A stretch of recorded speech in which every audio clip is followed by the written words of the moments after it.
Video तसा अजून मोठा आहे, पण या ठिकाणी मी तो व्हिडिओ लोड नाही केला. अजून 3-4 मिनटाचा व्हिडिओ झाला असता.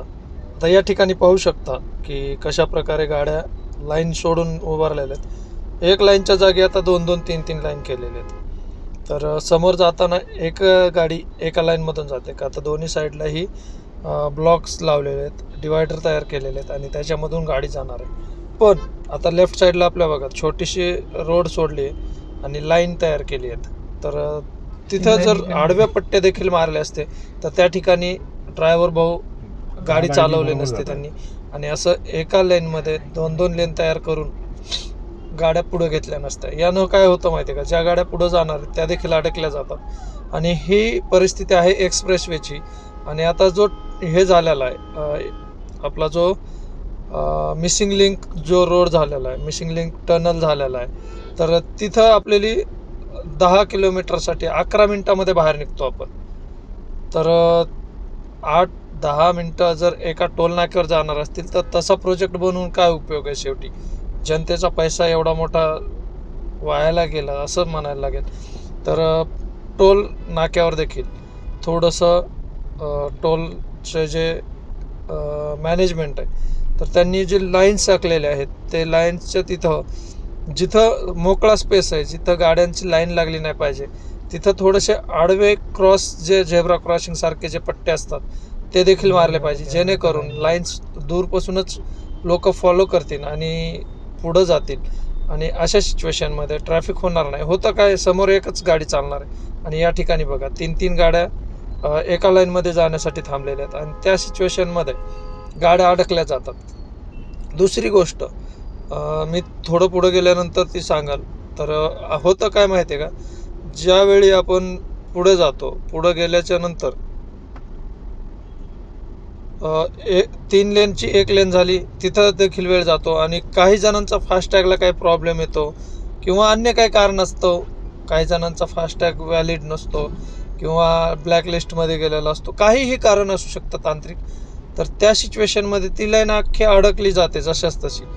तर ती लाईन अडकू नये याच्यासाठी काय करायचं की ज्या गाडीला प्रॉब्लेम आला आहे त्या गाडीसाठी पुढे एक स्पेस तयार करा जिथं ती गाडी तुम्ही थांबवू शकाल आणि तिथं तो प्रॉब्लेम सॉल्व्ह झाल्यानंतर त्या गाडीला दुसऱ्या गाड्या तोपर्यंत जातील आणि त्या गाडीला सोडा. तुम्ही काय करता, जिथं टोल कटणार आहे त्याच ठिकाणी ती गाडी थांबवता आणि त्या सिच्युएशनमध्ये पूर्ण लाईन तिथं अडकली जाते. तर याच्यावरही विचार केला पाहिजे. जर तुम्ही 10 मिनिटं इकडं वाचवणार असाल तर इथं तुमचे 10 मिनिटं चालायलाच लागले, मग तेवढा मोठा प्रोजेक्ट बनवून उपयोग काय, हा देखील सर्वात मोठा प्रश्न आहे. तर याच्यावरही विचार केला पाहिजे. आता मी इथं विनाकारण 10 मिनिटं 11 मिनिटं अडकलो. आपला व्हिडिओ तसा पाहायला गेला तर फक्त आणि फक्त 8 मिनिटांचा आहे, 8 देखील नाही 7च मिनिटांचा आहे. मी पुढचा व्हिडिओ कट करणार आहे जो की एक्स्ट्रा आहे, तो इथं पाहू शकता. बघा एका लेनमध्ये 2 लेन मर्ज होत आहेत आता. तर अशा सिच्युएशनमध्ये ट्रॅफिक व्हायला सुरुवात होते. आता हेच जर दूरून जर लोकांना लाईन फॉलो करता आले असते तर सर्वांनीच त्या ठिकाणी लाईनचा उपयोग करून व्यवस्थित गाडी चालवली असते. पण होतं काय की तिथं मध्ये जो मोकळा स्पेस आहे तिथं लोकांना वाटतं की लाईन आहे ती, आणि त्या सिच्युएशनमध्ये ट्रॅफिक व्हायला सुरुवात होते तिथं. तर याचाही विचार करा. आता इथं पाहू शकता काहीतरी प्रॉब्लेम आला गाडीच्या पुढच्या समोरच्या गाडीला, त्यांचा फास्टॅग होत नसेल किंवा काही कारण असतो ते तिथं अडकले जात आहेत. तर अशा सिच्युएशनमध्ये ती गाडी थोडीशी साईडला घ्या, पुढं घेऊन थोडीशी थांबवा आणि त्याच्यानंतरच त्यांचा काय प्रॉब्लेम आहे तो सॉल्व्ह करा. नाही की तुम्ही जिथं फास्टॅग कट होणार आहे दुसऱ्या गाड्यांचा तिथंच त्या गाडीला थांबवता आणि त्या सिच्युएशनमध्ये 10 ते 12 काय असतील तेवढ्या गाड्या पाठीमागे अडकल्या जातात आणि त्या सिच्युएशनमध्ये विनाकारण इतरांचाही वेळ वायाला जातो. एवढं आपण म्हणतो ना की दगदग करून वणवण करून आपण गाडी चालवतो आणि अशा ठिकाणी विनाकारण अडकले जातो.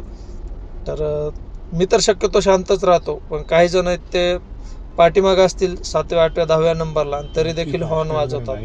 त्यांना मग समोरची सिच्युएशन माहिती नसते आणि विनाकारण पॅ पॅ पॉ पॉ चालू असतं. तर याचाही विचार करा. थोडंसं सर्वांना सहकार्य करा, सर्वांसोबत व्यवस्थित वागण्याचा प्रयत्न करा. काय करता तुम्ही की इथं ज्यांचा फास्टॅग होत नाही काय नाही त्यांना तिथंच अडकवून ठेवता आणि त्याच्या पाठीमागे इतरही गाड्या अडकल्या जातात. तर जे काही तांत्रिक प्रॉब्लेम्स असतील तर त्याच्यासाठी थोडीशी जागा तयार करा. ती कुठं तयार करायची ते देखील मी सांगतो नंतर जेव्हा आपला व्हिडिओ पुढं जाईल. तर अशा सिच्युएशनमध्ये थोडंसं सहकार्य करा एक दुसऱ्याला.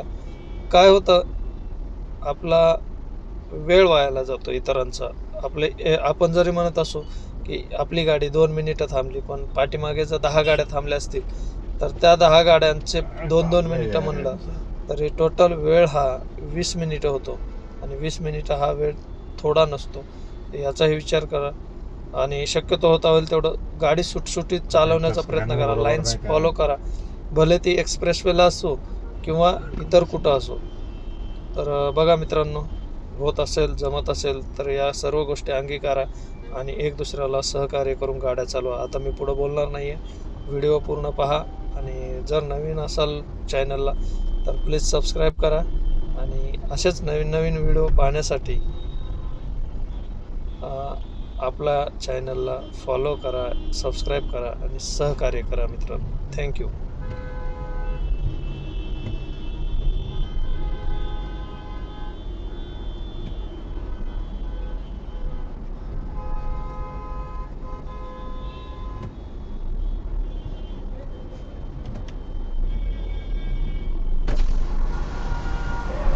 हो सर, 10-10 मिनिटं गाड्या पाठीमागे उभ्या. आता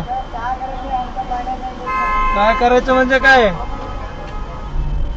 आता हा जो राईट साईडचा पट्टा आहे तिथे एखादी जागा बनवा, त्या ठिकाणी त्या गाड्या थांबवा.